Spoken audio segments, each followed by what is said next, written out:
What is up? Welcome back to the SuperCoach Experience podcast. I'm your host, Brandon Savage, the coach of the Xavier Turbos. Round 13, done and dusted, and I'm joined by the birthday boy, Mikey. How are you, Mikey? I called you Iron Mike this morning, something I used to call you in the day.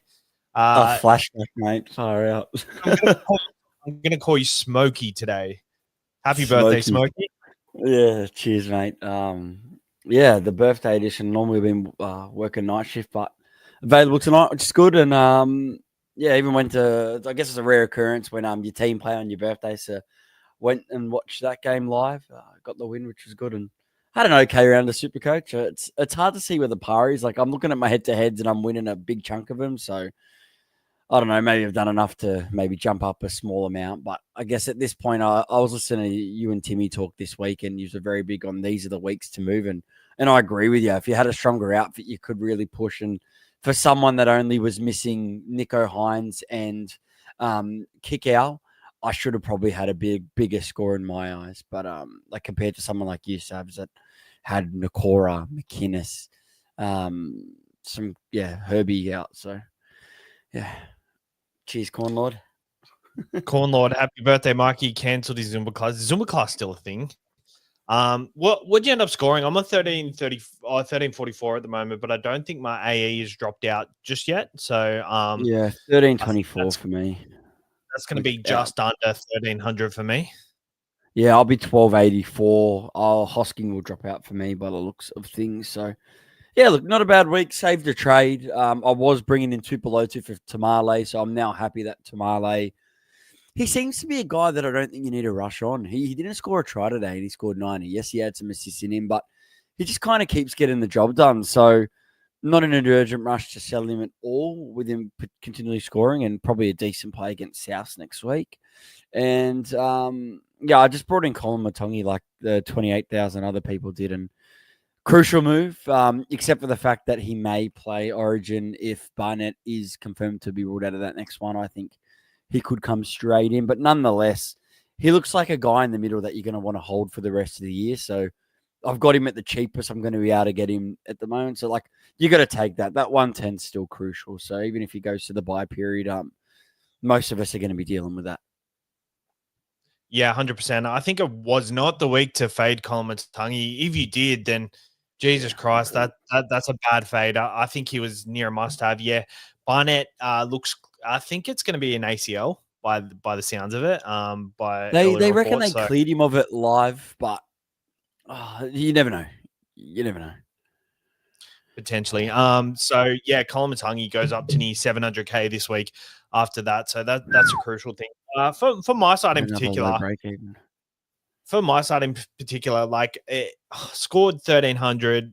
Captain wasn't great. Like didn't have too many scores over 100. It's just my lowest score was 42 that dropped out, which is the first time in a while that's happened. So just consistent scorers across the board, the likes of Lehigh and all that stuff. But we'll go into it. We'll wrap it up.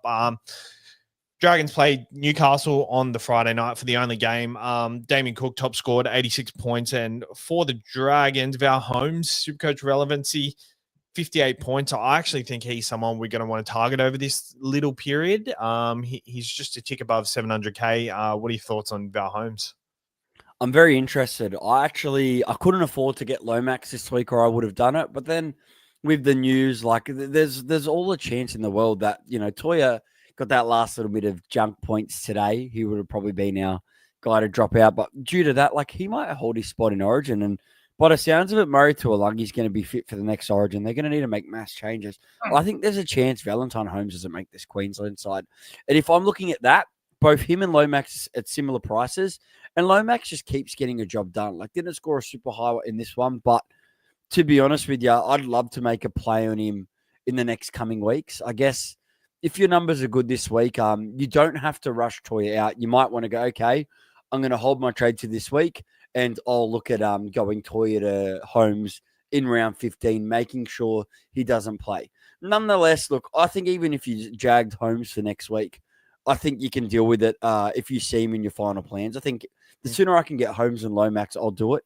But if I'm picking out of the two of them, I think I just prefer Holmes personally as I think he now has a chance of not making Origin where Lomax is going to be in it. So he is playing the Dolphins next week. Yep.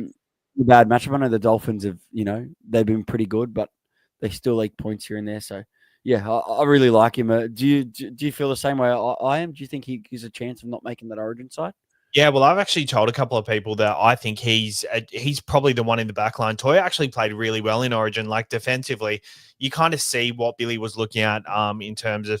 I know they played a couple of clips from the matchup when Rabbitohs played Roosters in a few prior weeks leading up to Origin, and his defensive effort on Latrell was really good in that matchup, and I saw it again Really at good. Origin. Latrell just wasn't really a factor, and I think he honestly keeps him there because I don't think he's a weakness in that back line, whereas I think Val Holmes on the wing potentially is. Yes, his attacking upside is great, but I don't know. They've got Murray Taulagi, who's very good in yardage, and Xavier Coates, who is probably one of the better wingers in the competition at the moment, but like – yeah, I think he's a good chance of missing out. So 58 points. I guess the thing that does keep him there, goal kicking. I think he's a very good goal kicker. So that could keep his spot in the side. But nonetheless, I actually really like Val Holmes as a SuperCoach option. He's killed it this year, 58 points on the weekend. And just throughout the years, his lowest score is 40. Besides that, his lowest score was 58 that was on the weekend. He's had other lower scores of 65, 67, 70. Hasn't really gone ballistic yet, but next week, the Dolphins running at Jake Averillo, who that's their weaker edge. I really like it. Yeah, for me, it's like I'd love to even just take the chance next week and start to set up my side. I'll have 16 players for the next buy round. I only use one trade this week, I think, or maybe 15, sorry. So my numbers are good. And it just like I learned from the first buy round, and I heard you guys talking about it, that I don't think you need to have two. I wouldn't push to get a 16th because it's hard to, like, with the scores I dropped out of my first one, it didn't really get me ahead any much, where I'm probably better off just using that extra trade instead of a number, getting a guy that's going to complete my side and help me further down the track. For me, I'm going to have to make a second trade to get Holmes.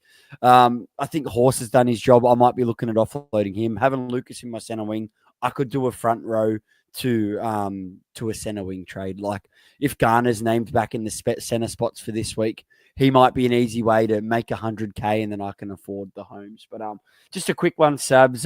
The players have dropped out of our scores. So as you can, or if you refresh it, Sabs, you're on 1301 and I'm on 1290. So we every time we're on this pod together, we seem to have scored very similar each time. Yeah, the last few times I jumped on, very similar. we don't work it out Teams to are be very like different. yeah, teams are very different. We don't work it out to be like that, but yeah, 13. Nah. Very nice. So I stayed above 1300. How does that work? Oh, 42. I was on 1344. So yeah, that's fine. Yeah, I'm below it, but I believe I should be able to find 10 points in updates from today's games. Surely. Yeah, for sure. Loka Pacifica Tonga, front row, has how many games has he played? I think that might be his second. It's his third, so he's going to make a little bit of cash. Could be a Royce Hunt maneuver, potentially. How many minutes did he play? I'll go to the NRL website.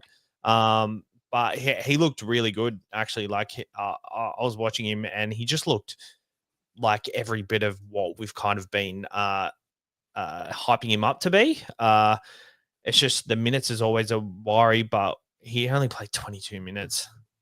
See, it's risky because you need him to do a lot in that short time frame that he's on the field. And the reason I can't get behind it is, like, I personally don't have a Royce Hunt, so I don't want to create myself that problem at bringing a fourth crap front room when I don't have that problem. The handy thing is if his minutes increased over Origin, depending on who gets selected, like, he could be handy because the Dragons' coverage is very good.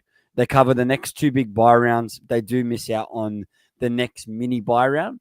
But apart from that, yeah, like his scores are good, but the 22 minutes is what scares me.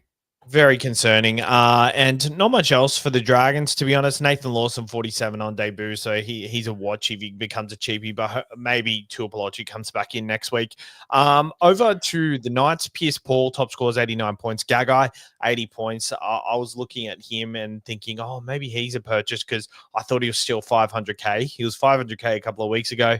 He's now gone to 585, so he was definitely a buy a couple of weeks ago, and just look at those scores since that 34, 64, 71, 68, 68, 72, and then another 80 on the weekend. Just super consistent. And his goal kicking with Kalen Ponga's not there, which is so good for his SuperCoach credentials. But Dylan Lucas is the big one here, 52 points, just beat his break even. So I know some people didn't have Dylan Lucas last week.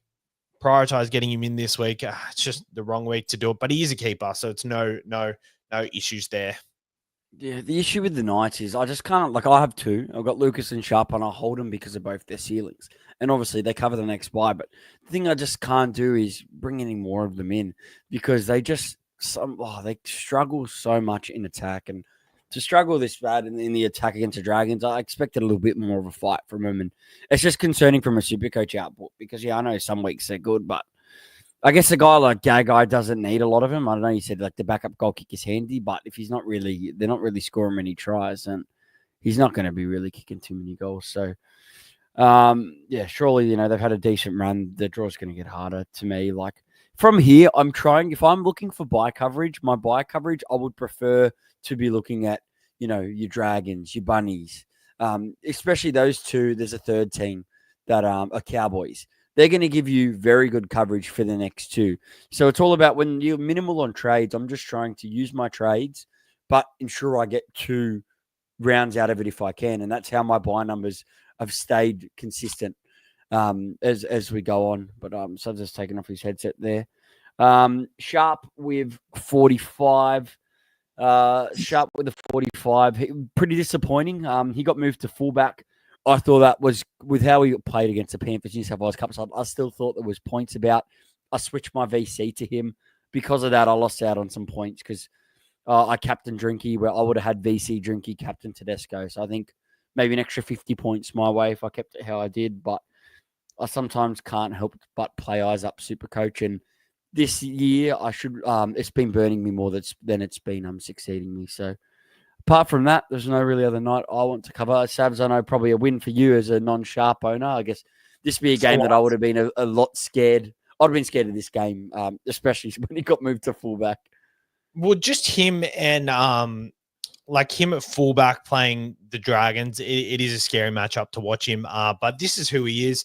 He'll either score 130, score a lot of points, or he'll score a 30. And I think I don't think he's a final 17 player, to be honest. Like, he's got such upside. I think he's someone you hold in your squad, but I think there's every world where you potentially sell after this little period because the draw is scary. Like, the draw is no good for the rest of the year. I get what you're saying, and it's a good point, but the hard part is he's got that 131 in his rolling average. You're silly if you have to hold him for 15. You've got to hold him. So that means for that 15, if he has another off week, he's going to have a really high break even. So you can't just cash and dump. Even if your numbers were super good, we saw what he did in the buy round last time. He is playing the Roosters. So yet again, they go up against another team that is heavily impacted by Origin.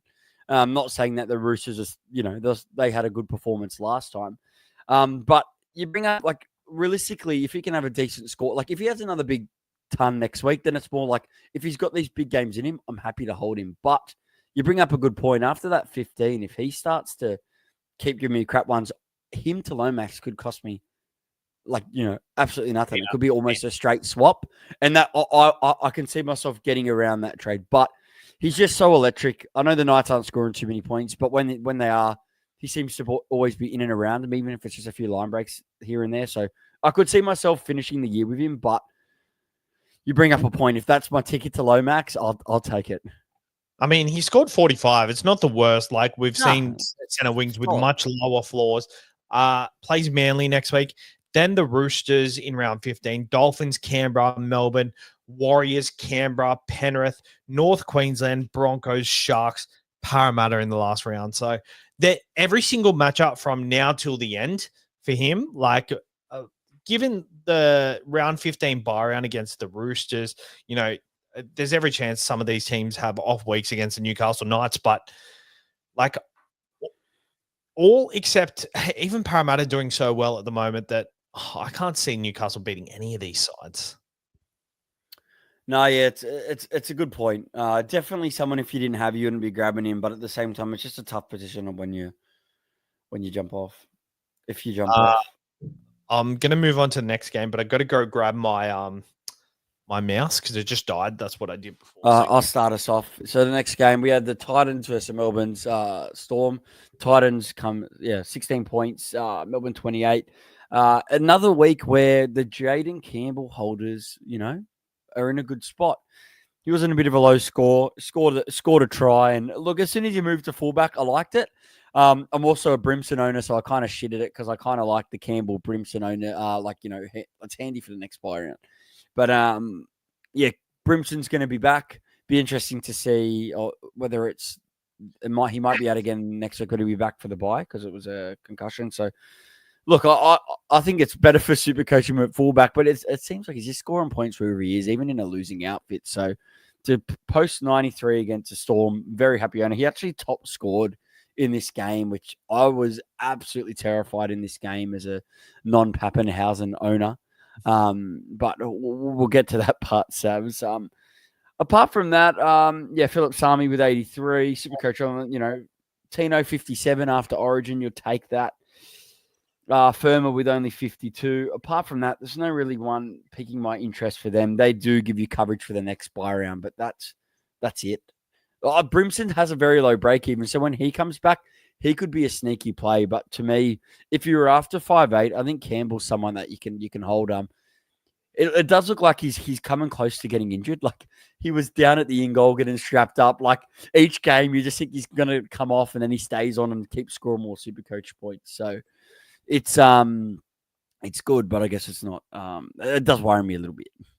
What I do like about Jaden Campbell, it's so good that he played fullback. He was able to just run the ball, but with Keanu Kinney's injury at the moment, like Kieran Foran will play in the side, so he'll be the organizer of the side. And I think just early on, he's had to worry too much about organizing the side, whereas with Foran, and especially on the weekend with Foran and Weaver in the side, all he had to do was play eyes up footy, and I think that's what works best for him. So as long as Foran or Weaver in the side playing halfback, I think him playing 5'8" and Brimson playing fullback, when Keanu Keeney comes back, it's going to be a different conversation. Hopefully Brimson goes to the centers or something and they can go on a run or something, but I like him much more as not the person running the side, and SuperCoach wise, I think he's by far and away the best 5'8" option to finish the year with.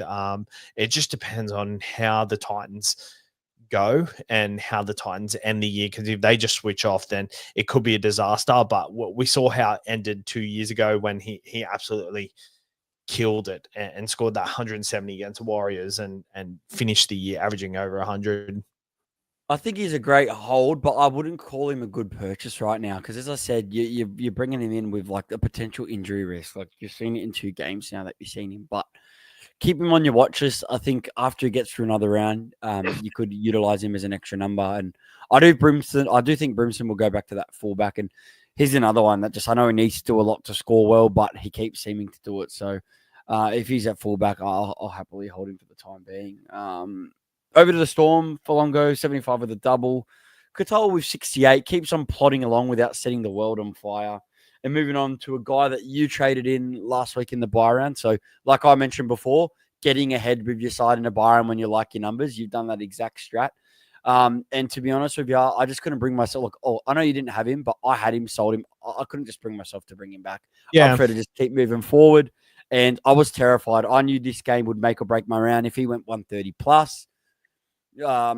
Yet again, I'm behind for the round, so I was scared. But the rain helped me, and B, I think he was kind of due a game where he finally didn't score.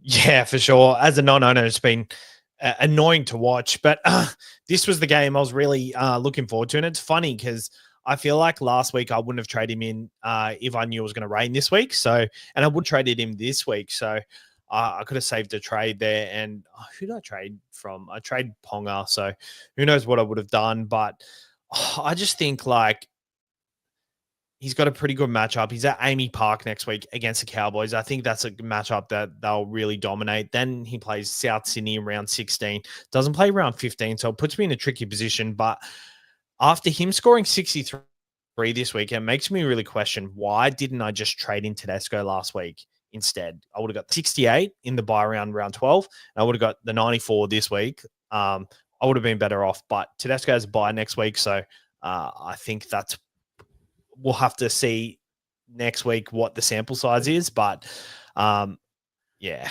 I can't believe you didn't, to be honest, but it is what it is. You just know now that realistically everything you're setting up, you're now going to have to make sure you have enough money to afford Tedesco, because whenever you think you're going to get a dip in Tedesco's price, he puts out a good performance, and he's just a scary guy not to have, because I don't think the matchups bother him as much. I think he can put a decent score against anybody. So he's a scary guy not to have. But I guess on the Storm actually don't give you any buy coverage till the final buy round. Well, they finished their buys after round 15, so which is huge. That is a big thing to input, yeah. And I think that's why Jerome we haven't really talked about. And where is he? He's like he scored 32, 625. He has had some big games, so his break even was 55, but it's just hard to grab him. Like, to be honest with you, like if Tom continued to get hurt, the only way I could personally do it in my side is having him as a flex and running 3 halfbacks if I really want it. Because I can't. Cleary and Hines, you just got to keep there. Like, Cleary still hasn't gone boom in a while, and I know he's got it in him. And then Hines, his coverage for the buys has been good, and he's got another one coming up soon too. So, but Hughes, he's at a juicy cheap price, and he's the kind of guy with a high ceiling that will help you through this period. He always seems to kill it. So, I'd kind of put a line through this round for most of those Storm players, and I wouldn't be looking at the scores too heavily for this round. I think it's going to be some point where you take a sneaky pod, like leading into that last buy. You could take someone like Nick Meaney or one of the wingers and just stock them in and have them as your like 6 smoky center wing that you play on matchups, because they're just the kind of team that can put points on other people. So I will definitely be looking at a pod from the Storm at some point, but just not yet for me. Yeah, not at the moment, not till round 15. I think next week's a good matchup for them. Amy Park, hopefully. Nice and sunny. Is it even during the day? I don't. But the Cowboys are the kind of team that they can put on points in the day, but the defense has been really leaky. Like, look, they nearly blew up that lead yesterday. So Storm could definitely put some points on them for sure, but this could definitely be a high-scoring clash. You don't know what you're going to get out of the Cowboys all the time. So, Drinky could score 20 or he could score 120, and then the same could be said for Paps. 6 p.m. Friday. So not quite day, but not quite night at the same time. All right, let's move on to the next game.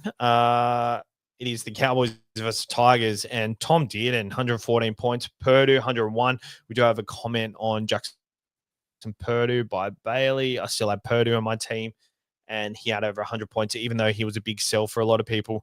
I mean, I still think he is. I just think there's a lot of other better players in the position, but it's most points wins. It's not best names in your side win. So having Purdue for a score like 100 in a week like this, it's really good.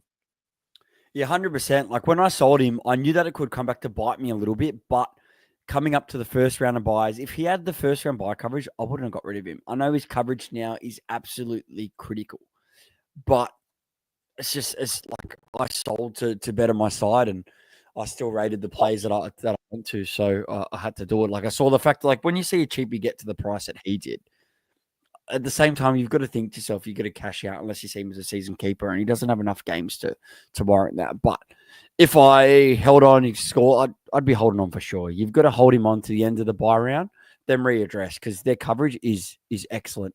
I'm pretty sure they cover the mini buy rounds too, so they're going to give you the next 2 buys and the next 2 mini buy rounds, which is pretty huge. But I still think they do have some buys left, I think. Scott Drinkwater, his buy coverage is pretty good. Plays Storm next week, Dolphins the week after, but 71 points. Goal kicked, like he pretty much scored 30 points in a try and a line break, had a line break assist and try assist, and then kicked his goals, and that was his points for the day. So, bit disappointing on his score considering he was my captain, but it's also not a train record at all.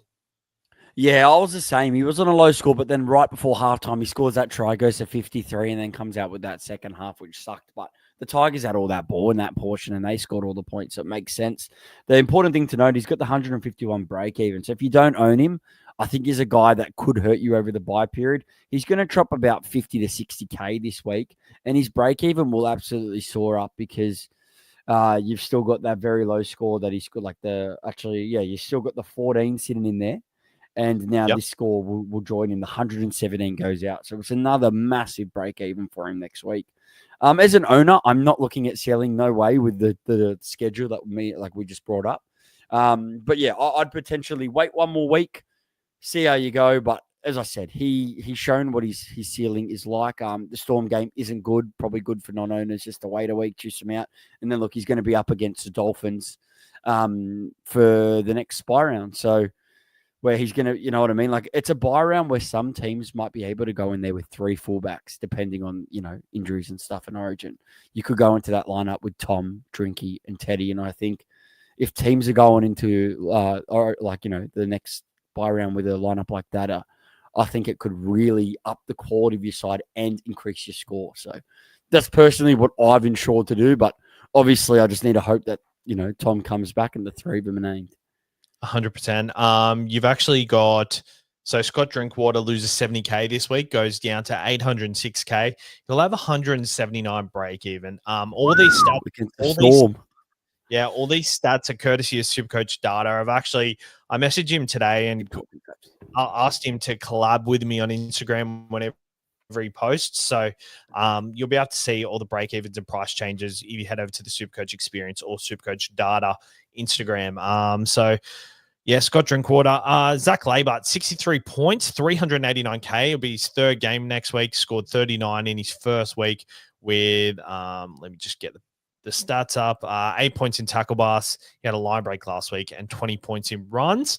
This week was much better. Got an attacking stat. Zach Labart, a try assist, a try contribution, 14 points in tackles, 14 points in tackle bus, which is very promising, a line break assist, and 16 points in runs. Are you interested at all?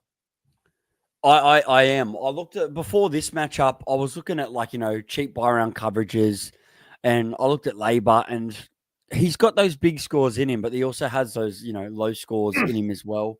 I don't mind him at the price. I'll definitely be looking at him, but if I think my numbers are okay and I'm content with my numbers, I think I might prefer Garner if he's back from that concussion. Just because Garner would allow me to switch between my second row and center wing. He's at 399 with a very low break even if he wins that center spot. I'll look at both of them. But I guess the handy thing is, Laybutt's going to give you decent buy coverage. So something I'll look at. Just sucks that he's versus Melbourne next week, but I'd probably want to make the play next week, or you could just wait around and then I can look at him the week after and then, work at home. I'm not 100% clear on what I'm going to do next week. It's just more so setting up for what I need. But at the same time, I think it's a time, if you've gone through a lot of trades, like I think we both got the same amount of trades left, Sabs. I think you've got to try and save where you can. I feel like if I don't need to make the trade, just start saving them so I can make a run at the end, especially for head-to-heads. I think with the mid-ranges, I think it's going to be a big talking point next week because I need to do some sort of downgrade next week because I think the likes of Toya, Jenkins, Corey Horsburgh need to go in the next couple of weeks. And I think it's definitely going to be the theme of the Tuesday show, which is mid-ranges. I'm looking at Jesse Ramian, 430K. He does have break-even of 100, so I could probably wait a week, but it's also like all my other players – I kind of need to move on very shortly. So I don't know. I think there's plenty of options we can go to, but we'll dive deep into it. That's one I forgot about, Sabs. That's a real handy one, especially now that they've come off their mini buy. Yep. He's a sneaky one. I guess They only cover 1 bye instead of 2, but it's a good shout. Yeah, it's still good over this period. They don't play at 18, but they're playing the Warriors next week at Shark Park at least. They play Shark Park the next 2 weeks, so I think it could be all right. Could be all right. But it could be another move, like I just said, to wait an extra week and then pounce when you've got the 3 trades. Yeah, that's true. That's true. And just like he's got a break even of 100, so he can still lose a bit more money. But at the same time, if he's a player that is likely that can score 100, then it doesn't matter the break even. If you think he's about to pounce, and I think he hasn't scored a try all year. But I guess we're not wrapping up the Sharks. We're wrapping up the Cowboys versus the Tigers. Stafford Toa top scores for the Tigers. Heath Mason 100. Buller 94, Staines 88. It was funny at the end of the game. 3 of them, Buller, Mason, and Staines, all ended up on 100 flat. It was actually it was Toa, Staines, and Buller, and they're all on 100. It was funny to watch. Jack Bird 73. He's 247k. Any interest in him? Not at all. Like Tigers, or they don't give you the next buy; they give you the one after. Oh, can't go there. He seems to always be a trap every time. He seems like an option. Like, yeah, he's cheap, but it's hard. Like you were just mentioning Raymond. I'm at the point in time where I don't want enough, and if I'm going to get a cheaper option, I want to make sure there's someone that I can stay in my side.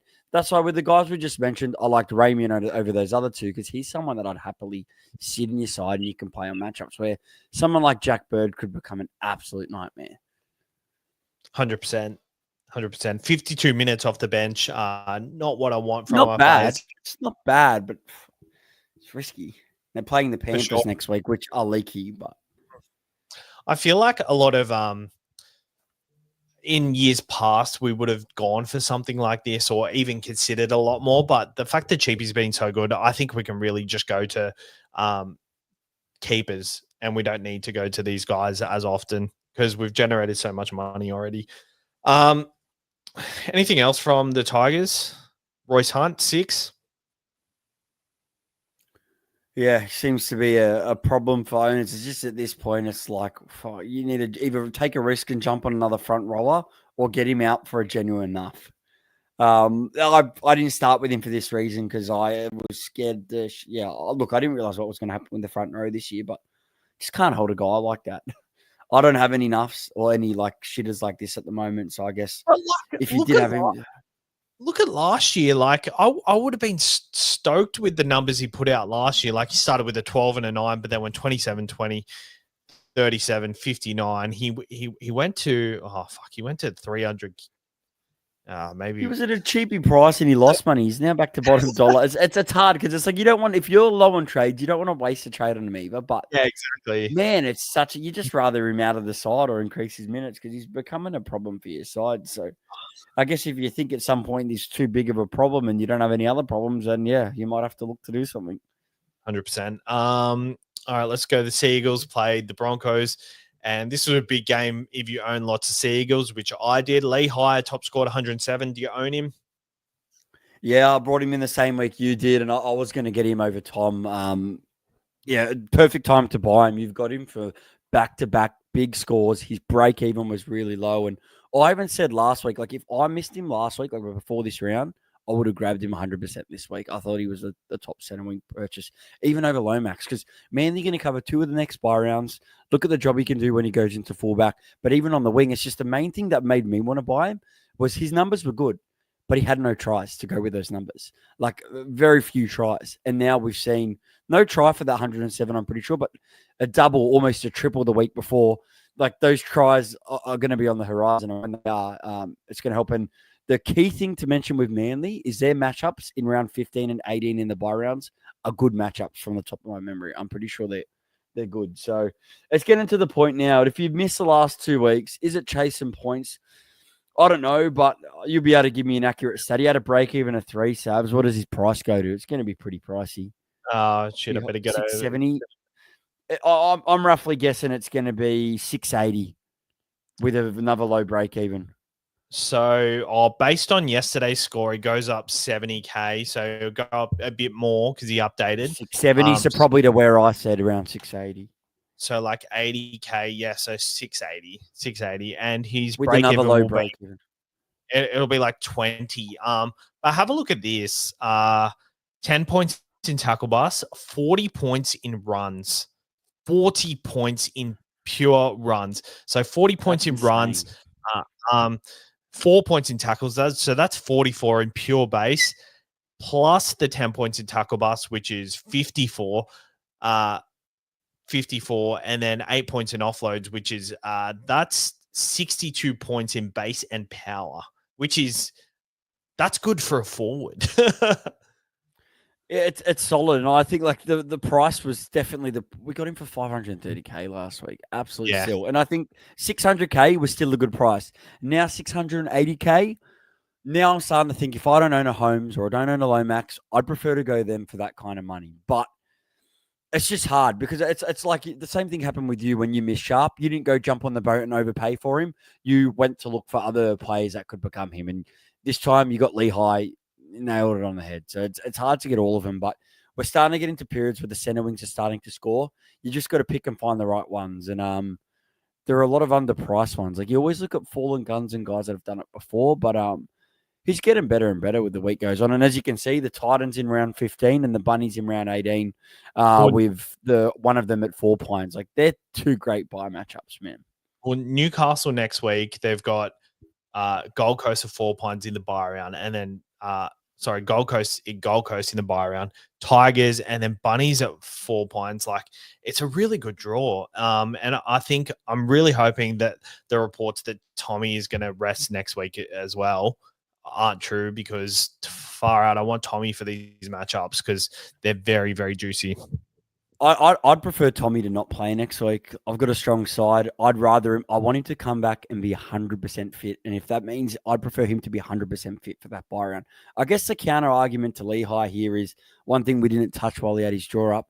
They actually don't play the next too many buy rounds. Now, if you're someone like me who has a shitload of Raiders, I said this with my chat with Barnesy last week.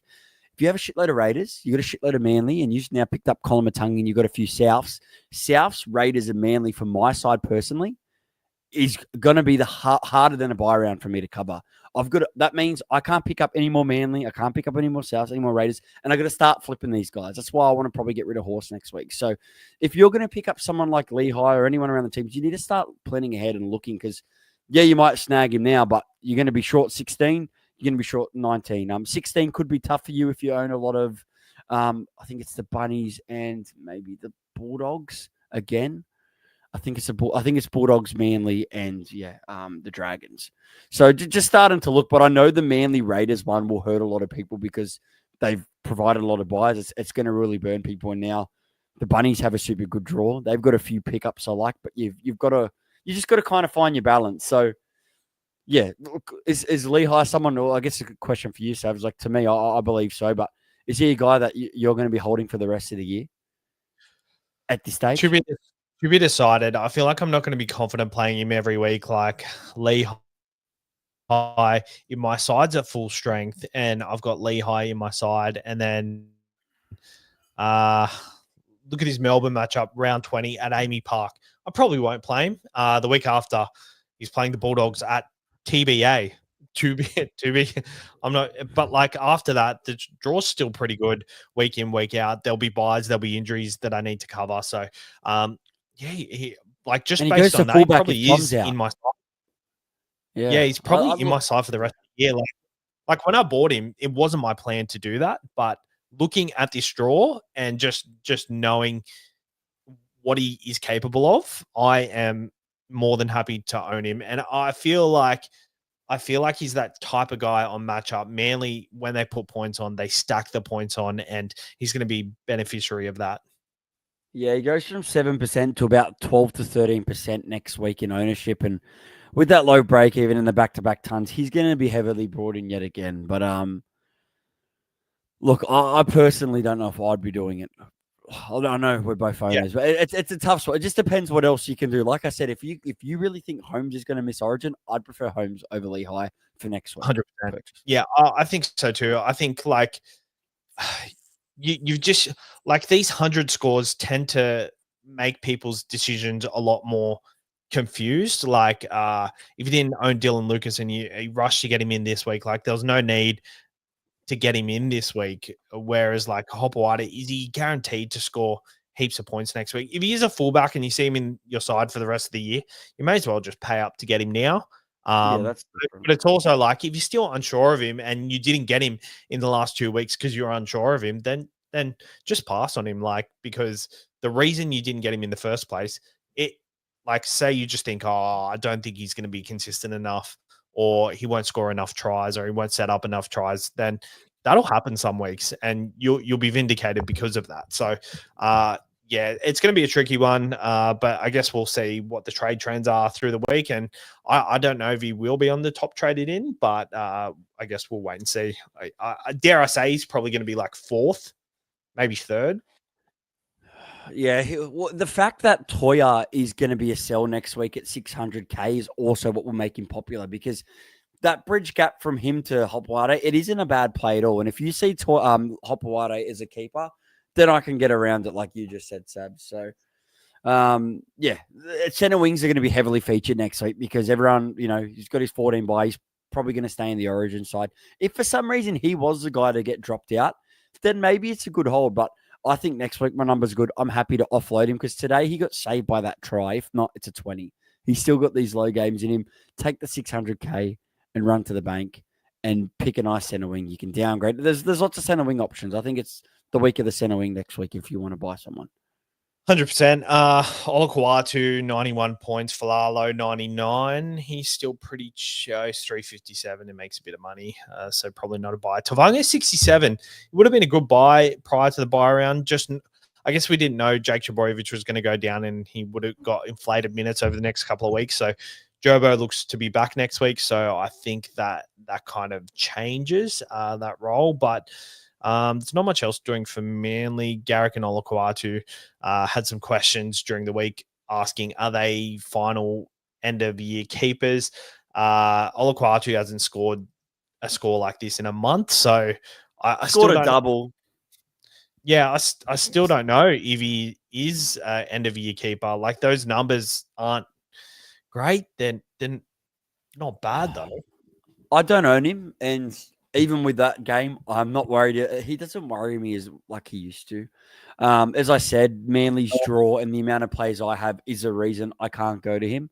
He's a guy I'll be scared not owning for the buy rounds because I know it's one big player I don't have, but I wouldn't sell him if I owned him. And the same with Garrick. I own Garrick now. Garrick's just the kind of guy that his ceiling is whatever he wants the ceiling to be. He's got a 150 in him.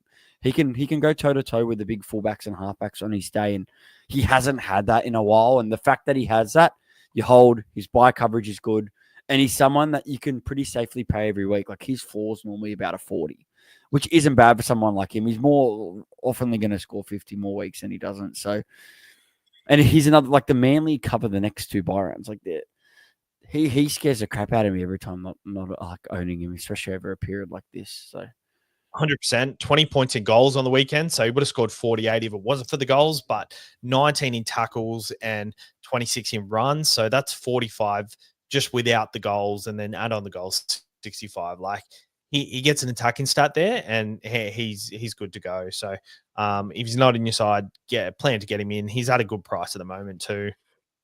600K. Yeah, that's he goes like he's at the lowest you'll ever get him. So get him now. He's got a good matchup next week. So do that. Over to the Broncos. Payne Haas, 59. I feel quite. You sold him, didn't you? Yep. Thoughts?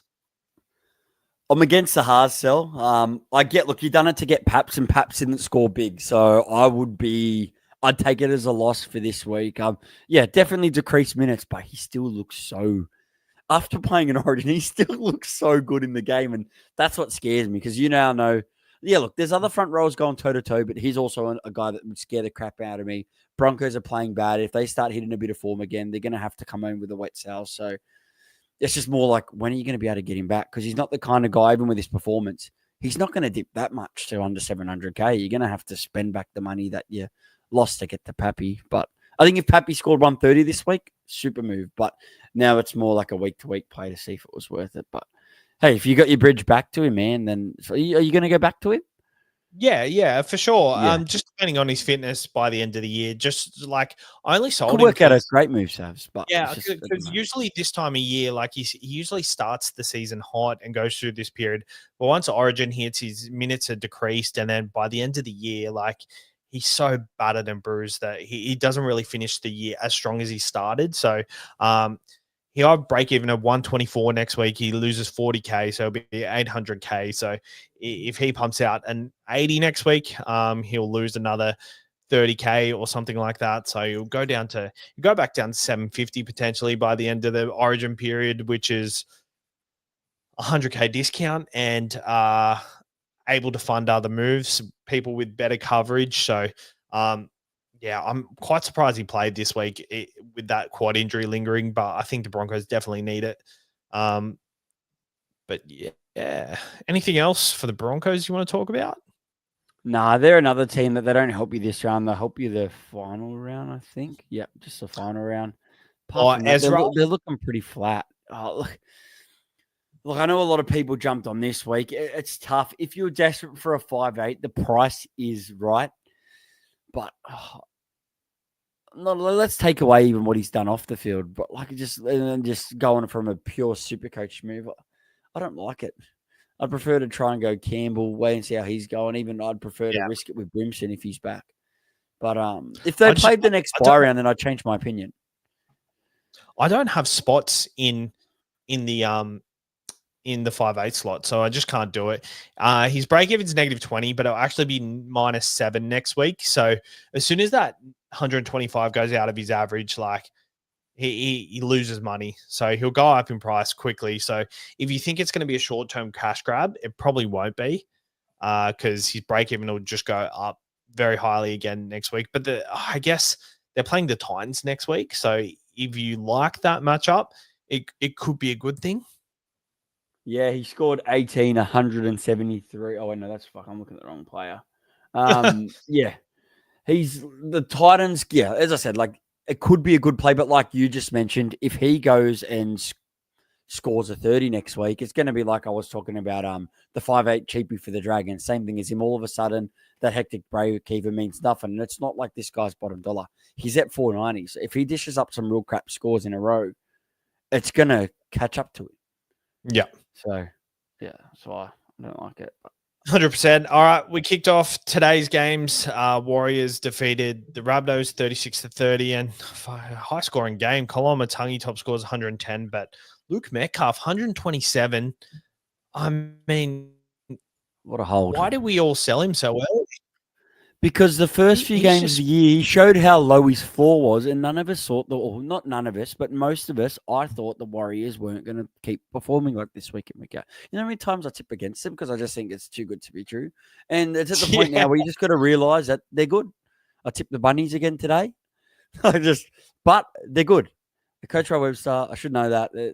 They're good, and he's got these big games in him. If I own, like, in such a desolate position, it's a great hold. Like the Warriors don't give you any more buy coverage, but man, this guy's like he keeps hurting me in head-to-head matchups. Man, I play him every week. Like at least one team I'm versing him, and his ceiling's high. Like when he's on, and he scores tries from absolutely nothing, and he's got the goals, and yeah, he's killing it.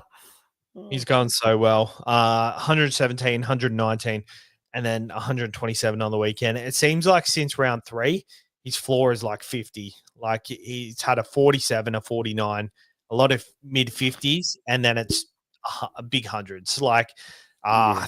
I think, like I was talking about the number 1 5'8" option. Like he's not far off, to be honest. But yeah, like just like you said, I feel like it just feels like it's going to fall off. Mitch Barnett did his ACL potentially today, so maybe do we see a drop off at all? I don't think we do. Like, but in terms of No. especially when he's got harder matchups, like the Souths have conceded a lot of SuperCoach points, so I'm not surprised he scored big against them. But does have the Sharks, Penrith, and the Broncos in the next Playing 3 his weeks. old club, watch him have a ripper back at Shark Park. Yeah, it's true. But he does, like, he finishes the year with a very good draw. So from round 19, Tigers, Newcastle, Gold Coast, Dolphins, Dogs, St. George, Gold Coast, Para, Manly. So it's a pretty good draw to finish a year. Yeah, 100%. Back over to the Bunnies. We're talking about the Bunnies' top scorers. Absolutely. Tom keeps digging a hole for me. If I didn't pick up Tom, my plan this week was to grab Colin Matangi, and I was going to take a punt on Latrell, even with an origin. And because I grabbed Tom, I didn't get that. And he scores 105. I understand that he scored a try in the last 5 minutes, but he just has that game. And because he's in origin, look how cheap he is. He's going to keep flying under the radar. And it really sucks because I just don't have room for him at the moment. But I want him. And the Bunnies are starting to perform a bit better. The guy that I earn every year too, and Alex Johnson, 103. I would be lying if I didn't say that I looked at him this week.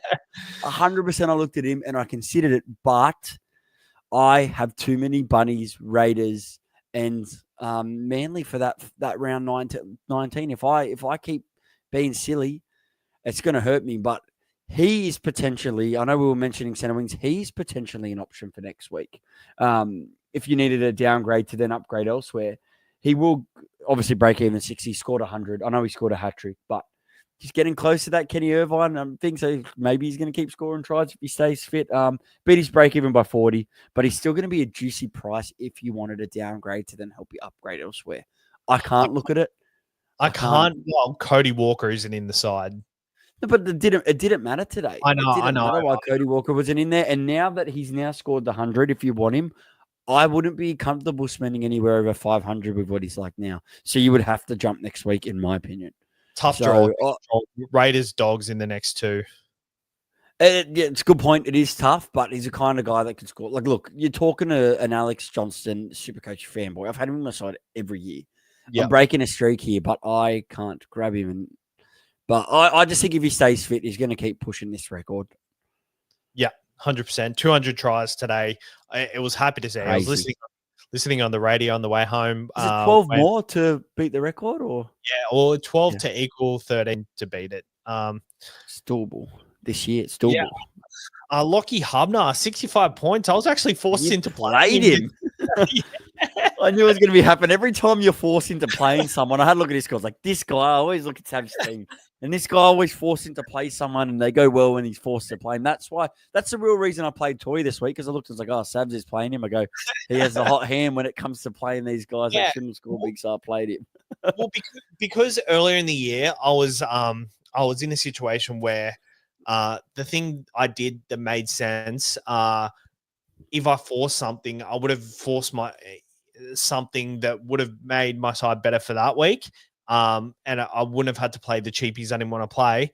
And I did that, and the cheapies scored more than the players I trade in. So ever since then, I've kind of just been like, okay, stick to my plans. If I have to play like my 17th or 18th player, a bit, how you going? Just let it happen. And it's worked for me ever since. Like Rob Toyer, 148 points. Like that was such a good, like for me, I wasn't really keen on playing him, but it was just it's happened so many weeks, and I think it's just my philosophy. Prioritize your top trades. I think you've got to target the big high scoring guys like Kalamatangi this week. I think he was a no-brainer for me this week. I planned everything around it this week, and definitely paid off. But yeah, I think it just proves, Lockie Hubner, 65 points when he went over for that try assist, line break assist early on. I was just cheering. I only played 40 minutes, so not going to be relying on playing him many other weeks. But it just kind of, it creates another little cash generation hit. He makes 30K or break even to 21. So nice timing for him to get a score like this. Yeah, because I know I was looking at it selling him, but now with these scores, I'd like to hold on. If there's a way I can jump off him with the right cheapie comes along, I will jump off him for the round, like after his round 18 or before it, because a guy like him out with a number, it's going to hurt. I need to flip some of these numbers to make up numbers for that last minute round. But it's handy, and if he kind of gets increased minutes over like the bye period, like for example, if Colin Matangi did go into Origin, then that might be the minimum uptick potentially. I think Jai Arrow is a very good chance to do as well, to play. Yeah, which will help him, but nonetheless, you just got to hold him now. He's at a price where if he's going to keep, like, say he made 50K over the next couple of weeks, you'll take that as a win, and you'll play him in that next buy round. And if he scored a score like that, he'll probably be one of the guys that actually don't sub out his score. So handy hold. I think it's more so just been a hold that we've had bigger problems and other fish to fry. 100%. Saliva Havili, I think he's going to be in the mid-range conversation this week. Since starting at hooker, he's got 68 minutes, 52 minutes, and I'll get his minutes up for today, but 55, 54, and then 58 just gone. How did he score his points? Did he get any attacking stats? Where'd he go? Heavily, got a try assist, but 36 tackles. Not many runs, but got line break assists, 2 points and offloads. I mean, he's starting at hooker. Mamazelos is out for many weeks. I don't hate it. Don't love it, but I don't hate it. Well, I don't like it. It's hard, to make a risk. You got to get guys in at this point now, not just for coverage, unless you've got a crap load of trades. And yeah, maybe you could do something like that. It is a pretty desolate position, but I want to start. I'd prefer to get someone like Api Coruscant. I know the week to jump was this week with his low break even, but I'd prefer a guy like that to give me coverage because he's a guy I can probably hold for the rest of the year. And same with any other position. I'll be bringing in guys that I can potentially hold unless it's a super low break even quick cash grab.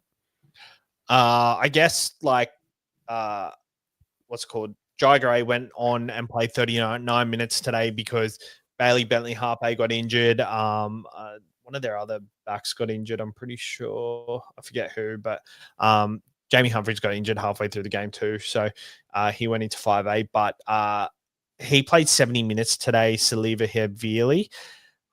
I guess my situation is I'd be trading like a Charlie Geimer to a Havili. So I feel like it's a nice cash generation type of trade. So I'd have him in the second row. I've got Cameron McInnes in my hooker spot with Sandon Smith. It'd be like something I've got the flexibility between them two to switch them around if I need to, which I doubt I will, but it's handy to have. He makes, how much money does he make? He makes Havili, he makes 40K, so it'll be 390K. So it'll be like 180K upgrade, but it gets rid of enough in my side that I don't want to have, and it creates a bit more cash in another position. It's a sneaky play, that's for sure. I think in your team that works, and it also gives you a positive and a benefit.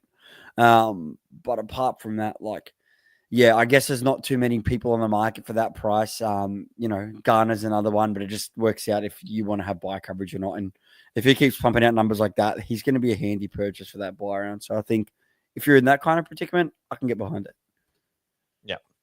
All right. Anything else for the Bunnies? Campbell Graham still hasn't scored a try yet. Maybe he's someone to look at. Geez, the super close in the Origin arena though, so it makes it hard to go near someone like him. Yep. My SuperCoach app has gone dead. It's all right. Well, I don't think there's too many worries to talk about anyways. I think there's the coverage. RTS. We should probably talk about RTS because I'll definitely look at him because RTS's price was really cheap. He's 504, break even of 49. He'll go up a little bit, but his break even will be very low next week because that's back-to-back weeks that he scored tries. So 76 and 82. And if you're he's cheap. If you're not worried about buy coverage, he could be perfect. You could go Toya down to him next week, make 100K, and use that to start building up if you don't have a Drinky or a Teddy. That's a move I could definitely get behind if your numbers are good. It's just on the wing, I don't mind him. The Warriors are going good. He's scoring tries. That's the main thing. But here for me, it's just I know there's some really good guys on the market that can give me buy coverage. So I prefer to go that way, or as boring as it's not boring, but I'd probably prefer to go Jesse Ramien at 430K with the 100%. Side that he's in as well, rather than spend an extra 90K because I still get one more game out of Ramien, and he had a HI effect around. So you want to look at plays that there's a reason why they've dropped that low, and there's a reason why you think they're going to go up. And RTS can definitely keep scoring tries. I've got to stop doubting the Warriors. If maybe he provided, if they played the next buy round, I think I'd be looking at him for sure this week. I just don't like his upside. He scored 2 tries for 84 points, had 1 line break in that. That's 40 points without any of those tries and line breaks. And that's exactly what Ramian is scoring without the tries. The tries haven't come for Ramian yet. So I think this is Roger Tuivasa Shek's hot streak. And I think I want to get on someone who's about to hit that hot streak. Like when I bought Lehigh, he hadn't scored a try in like how long? All year, was it? Something like that? Yeah, no, yeah. It was either all year or I know what made me jump on is I looked at Sportsbet. It said he had no tries over the past 5 rounds. So that's what made me jump on. Yeah. Aaron Clark, 80 points. Someone messaged at halftime in one of my group chats saying, what's happened to Aaron Clark? He was on 45 at halftime. Like he's just a beast mode. Jackson Ford, 69. Alice Emo, try 63. Egan, 51. Not much else doing. Next game. Do you want to kick it off? Yeah, my boys, the Panthers, getting a very important win. It's scary at this point in the season. I know every 2 points is super important, and yeah, got the win on my birthday, so it was good. Cleary, top scores the whole game, and the Panthers at 86. Could have been a lot more. I don't think he got a try assist in that. He didn't. He didn't get a try assist. He kicked the 42. But this is what Cleary can do. He can get points from so many other different avenues, and he got a 40-20 in there. So he tackles quite a bit. He did get the line break. He got a line break in that first half. That was paid to him.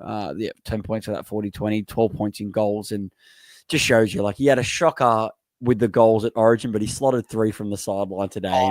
Reminds everyone how he does, and from both sides, mind you. If there was a market for that, I would have bet on it 100%. Yeah, 100%. Yeah, he was coming out today. And especially Lomax took one from the corner. He missed his one, but Cleary got all of his, and he just kind of reminds you. Another sneaky one, if you like, we're talking about Holmes and talking about Lomax. I also looked at Toa this week just because at the price, it's not too bad. If Panthers are going to come home strong because they need to win these games, he's someone that I would love to have in my final team. They play the Tigers next week, which is a good matchup. Personally, Panthers don't cover any more bye rounds, so at least now they're going to be sitting out their bye rounds. The bye rounds will be when they have the buys, like the Origin period. Sorry. The only thing is, Ivan said that he's not going to send a lot of his players to that New Zealand match after 16. So maybe getting someone like you're probably going to be without him for 16. So, and if Cleary's out for 16, you own a couple other Panthers. You've got to add that onto your mini buy numbers that you're going to miss out on in the Dragons, Manly, and the Bulldogs. So that's also something just to, whether or not he actually does, depending on a position, but he has already come out and kind of said that he would. So I just kind of plan that he is. But look, I don't mind the top player. I always get suckered to grab him every year. I love to have him. And I think with the Panthers draw, I don't think he's a bad one. Maybe, if not now, someone to add to the list that I'll definitely want to get. 50 points in pure base, 43 points in runs. Just before he scored that try, just before he scored the try, I was thinking to myself, I was like, I couldn't touch Brian Toto in SuperCoach at all.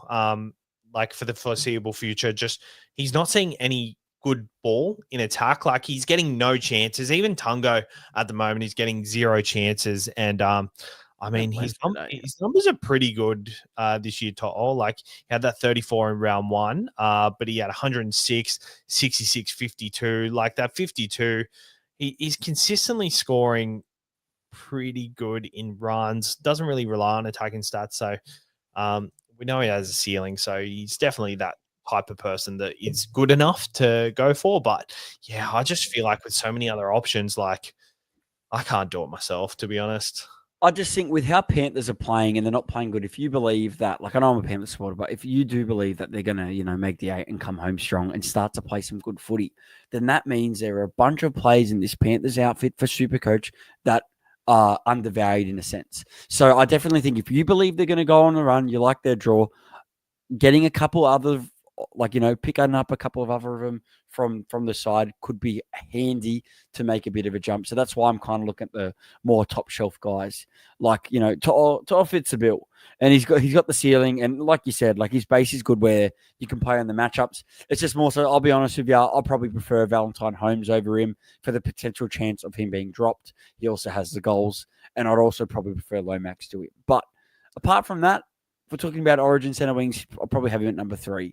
And to be honest, if you can somehow fit all those 3 guys I just mentioned for the run home, I think that would be pretty good. And you couldn't argue with anyone wanting to have those 3 in their final center wing for the run home. 100% agree. Crazy how they win a game and they go from last to 14th. Like they've got to keep, and they still got 2 buys to come, and they play the Tigers. Like they're not in as bad as they're not in a good spot, but they can get out of this hole. I think they'll make the 8. They're very close to it, to be honest. I just wish they won that Cowboys game because that would have put them up to equal 10th, and they'd literally be 1 win out of the 8. But that point will also take 4 and against out of it. Yeah. Unless we're going up against the Cowboys. That's probably the only unless other teams draw. So, look, I don't hate it. I think all the losses and the draws are going to teach them and make them better. They're a championship side. So, and there's still a lot of Panthers to come back into that side. So, it can get better. But, I guess other than that, I guess the only ones, I was looking at Isaiah Papali'i if he kept that edge, but with Sorensen having a pretty good game today, I don't know if that'd be the case. And I think Garner will still push into a center spot. I think even today they let him tries at that center position and the wing position. So I still think that's their weakness. I think Garner will come back in at center. And if he does at the price he is, I think he could be a sneaky play. In left center? Yeah. Or... Look, Casey McLean's still not throwing the ball, but Casey McLean had a good game today. Look, I'm not sure, but yeah, potentially, yeah, he probably does come in. Well, he's a left side player. He'd come in probably for McLean, yeah. Unless he goes to the bench. I watched McLean closely today because I own Jenkins, and I was like, oh, yeah, Jenkins is actually a pretty he was a bit pottish for me this week in certain matchups, and I'm like, I didn't realize how bad it was. He's literally not looking to throw the ball at all. It's so frustrating. Why I sold Jenkins. Today, he had a good game attack-wise, but he got lucky making sure he scored. But there were opportunities where he needed to pass and give Jenkins the opportunity. Yeah. But shout out to Jenkins. He had an unreal game today up against Lomax. I couldn't believe the amount of high balls that he caught. True. It was crazy. It was a great game for him. But they were stripped on the edges quite a bit as well. So the Para bombed a few opportunities with a few overlaps going that way. So I think as non-Lomax owners, we got pretty lucky there. So lucky here. I was deaf riding Lomax the whole day, and it just shows. But 51 for Lomax, he's got a very good floor, bro. A very good floor. And look, it's hard because I couldn't get to Lomax last year, and you can't get to him, and he keeps going up in price. His 51 will help him not rise. Another big score, and all of a sudden, you've got to get him next week. So I just think for me, I'm going to get one of Lomax Holmes. I prefer Holmes, and then I'm going to have to look to Lomax as soon as I'm able to get him after probably over the bye period. I don't know why. I'm feeling Holmes at the moment. Yeah, I think Holmes is my number one trade in next week. Tomorrow, as soon as I think I'll be grabbing him, Sabs. I think we'll both be grabbing him in, but I think I'm keen on him if I can make it work. I think we've got to lock it in for sure. That left edge, my app is lagging heaps again. Yeah, well, we'll go over to Parramatta. So Parramatta, I think they've got a buy. So they've got to buy the next buy round, but they will give you coverage on the final buy round in whenever it is. Sorry, 19. When is it? 14, 15, 16, 17. No, they actually don't. Oh no, I'm looking at. Yeah, no, they don't cover the next 2 buy rounds. I thought they had another one in there, but it doesn't look like they do. That's good for Lomax. They got so they got a buy in 15 and a buy in 18. So yeah, that isn't bad for Lomax at all. They do play the Doggies next week. They then got the Titans, the Dragons, the Panthers yet again at CommBank Stadium. It was like a para home game there today. Their draw's a bit mixed, but I don't think it matters for Lomax. I think you're going to want him at some point. I'm also would just rather risk it elsewhere for now. Try and get some coverage. But apart from that, there's not really anyone in the para game knocking on the door. I guess if Hopgood backed up another big game today, I'd be looking at him at the price, especially in second row, because he scored well last week, but comes back down to planet Earth today with a 41. And Jack Williams had a big game again today. I know you were a Jack Williams owner. Man, he's looking strong. He's going to Parramatta and become like Sharks. I was like, at Parry, he's been great this year. No, at the Sharks, I loved him. I wanted him. I didn't rate him at the Sharks.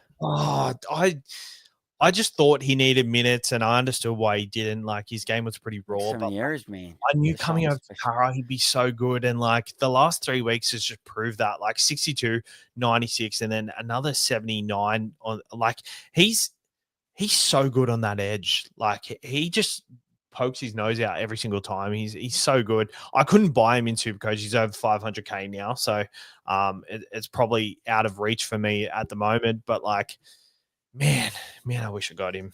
Like he's so good. I love him. Yeah, 100% sneaky play.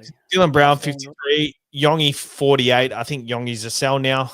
He's been pretty good coverage over this period, but no more coverage. And I think you've got to go to a premium fullback. And same as Riley Smith as well. Yeah, I don't think there's really anyone else in that Eels that I'm looking at apart from Lomax. That's it. Yep, 100%. Roosters play Raiders. Raiders beat the Roosters. Tedesco, 94. Another comeback win for the Raiders, man. Incredible. Yeah, they I tipped the Roosters today. They play really well. I'm loving the look of the Raiders, and I'm actually really liking the Roosters this year. I think the Roosters have been good.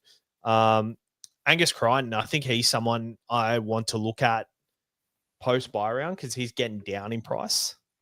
Me and Barnesy were heavily talking about him last week, and he mentioned that like he was even interested in getting him this week. I don't think he did, but just what puts me off with the Roosters is, yes, they're going to give you round 15 and round 18 coverage, but Angus isn't. And then on top of that, they've got the round 14 bye, and they've got the round 17 bye. So they don't cover the periods right before the bye period in both of the next ones. So that kind of means, okay, that means I'm only going to get round 16 if he backs up, and then that's it.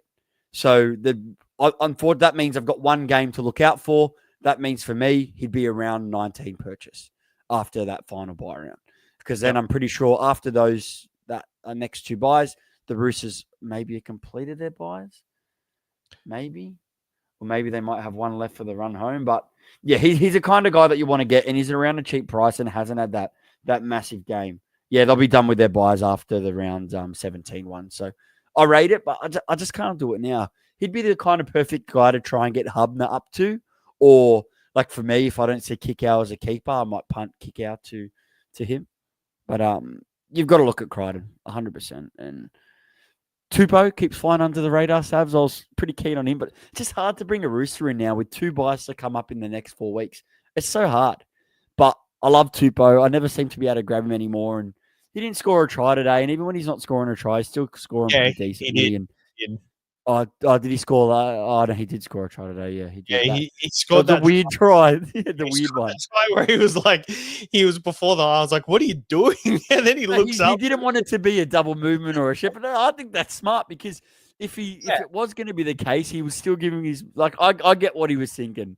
Yeah. But, and nonetheless, Tupou is down on tries compared to what he normally is, and that's why I think he's an option. But it's like I said, it's hard to bring in any Roosters right now. I need to wait for the run home and grab in the Roosters, but they're competitive against any team they play, and that's why you've got to look at them.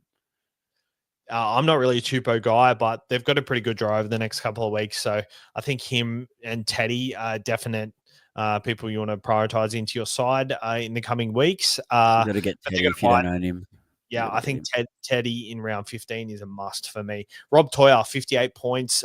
He goes up 63K. He have a saved by try and nearly broke the line again in the final. So this was in a minute he scored a try, and then straight after nearly broke the line again. So we got saved, and we'll now see like a 60K upgrade. So it's pretty huge, Sabs. Yeah, 65K, 90 break even next week. So I think for me, it's a bit of a no-brainer, to be honest. Like if he's in the misses 2 games.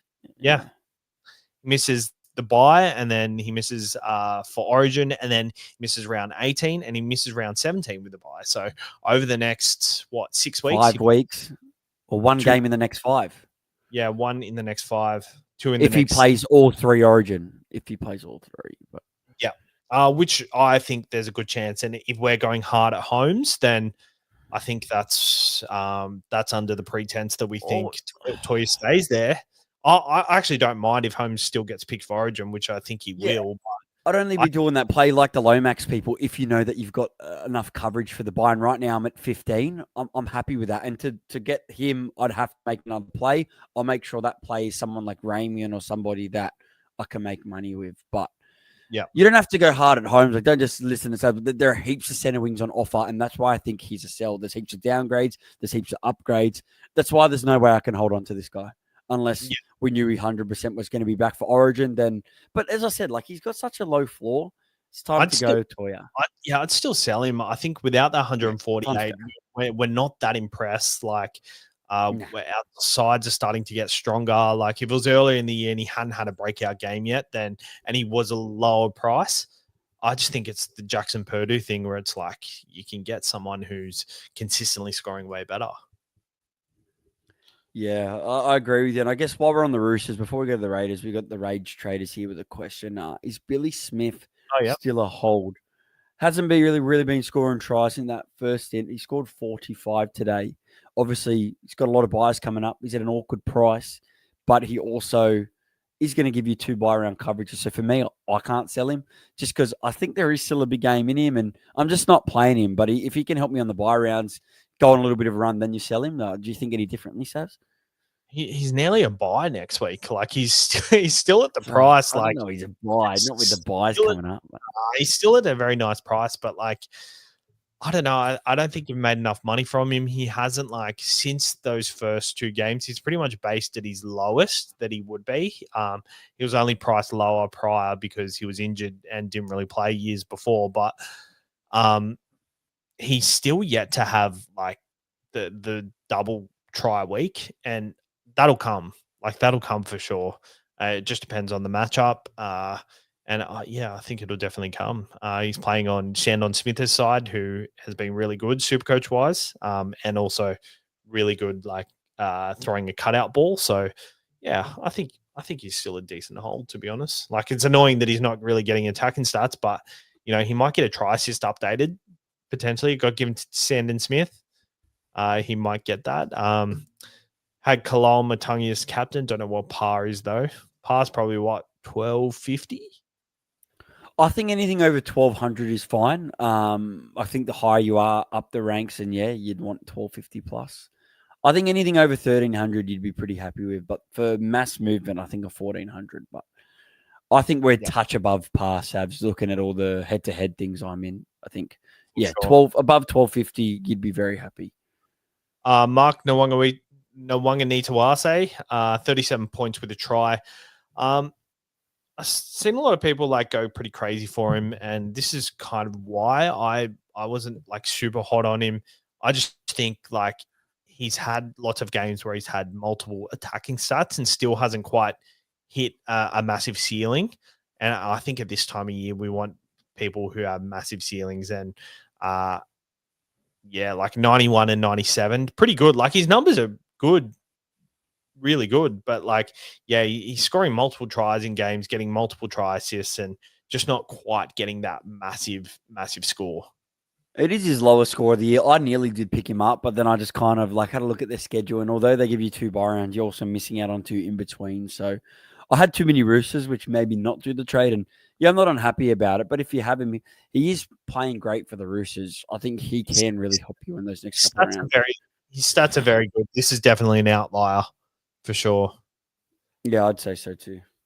For the Canberra Raiders, Tamale, what a beast. He's actually leading the comp for tackle busts. It's crazy. I said it to you earlier, like that. Like, I was selling him this week to 2 below 2, but I'm not now. Well, I didn't because he got hurt, and I just held it. Like, break even to 44.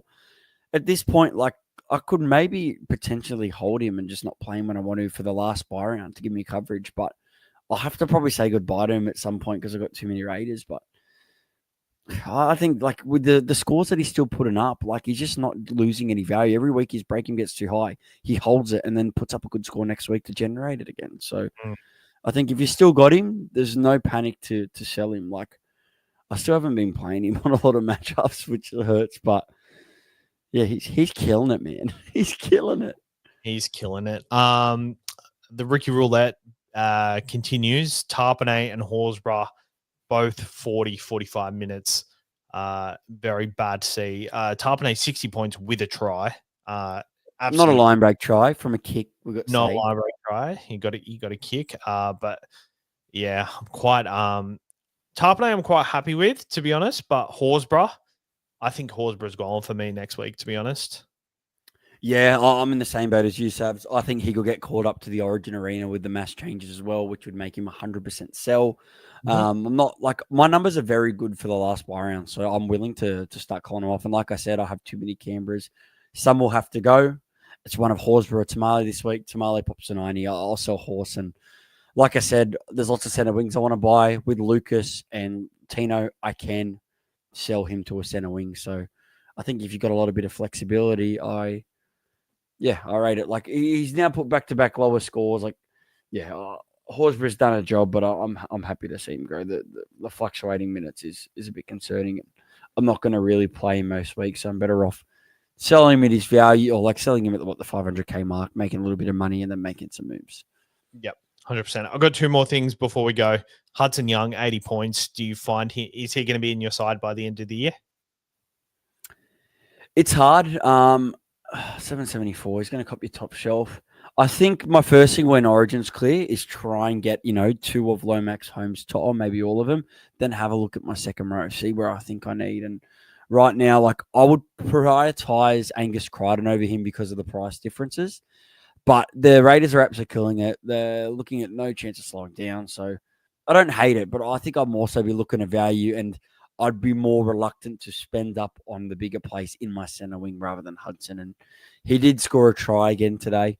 So he keeps continuing to score them. So I guess you can't use that as an outlier. But I thought he was pretty decent off the bench in the Origin arena in a short frame of time too. So it's Look, you could definitely have him for the run home, but right now I just don't know if I'm going to be able to get to him. Yep. And last one, Sandon Smith, 70 points. He's kicking goals anywhere on the field. He's a really good goal kicker. He's getting a lot of attacking stats. Sam Walker to come back still. Could be a positive, could be a negative. The backup hooker spot it's a pretty grim position. Is he going to be in your side for the rest of the year, you reckon? There's no way I'm going to sell him. Like, to be honest, I have no inkling of selling Starling or Smith unless I was really short on numbers. Like, those guys did a job for me last week. They'll do a job for me next week, and they seem to be interchanging in each other real nicely. So when Walker gets back and seeing how that impacts him, I think the goals help him. Yeah, that might make me change my mind on it. But at the moment, I think he could even be your number one hooker. In such a desolate position, he's killing it there. So in the foreseeable future, I've got no intention. The only way I would sell one of them is if, like a week like this week, Starling got suspended and Sandon's on a bye. That would force me to sell.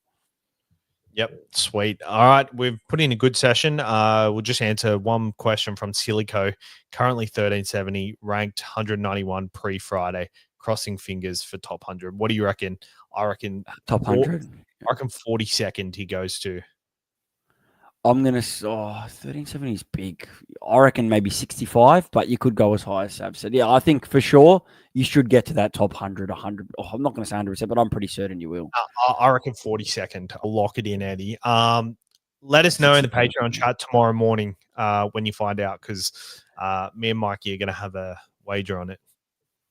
No, and sorry for the rest of the chat. I know there's lots of questions, but I thought we 7 teams. Oh, look, if you tune in to me and Sabs when we're together, we really milk some of these things. We can't help it, so it means we don't get to go to questions today. So sorry, guys, but Sabs has a questions podcast for a reason. And honestly, it's your birthday, so I'm not going to make you stay back and answer questions. Yeah, mate, I've been out of.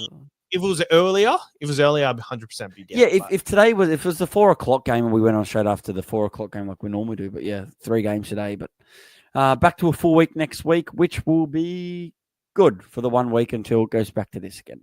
Yeah, back to normality next week. But cheers for jumping on, Mikey. We'll see you during the week in the WhatsApp chat if you're a Patreon member. But yeah, that's it. Good luck with your SuperCoach. Hopefully everyone gets green arrows. We know that's not going to be the case, but good luck, guys. Have a good one.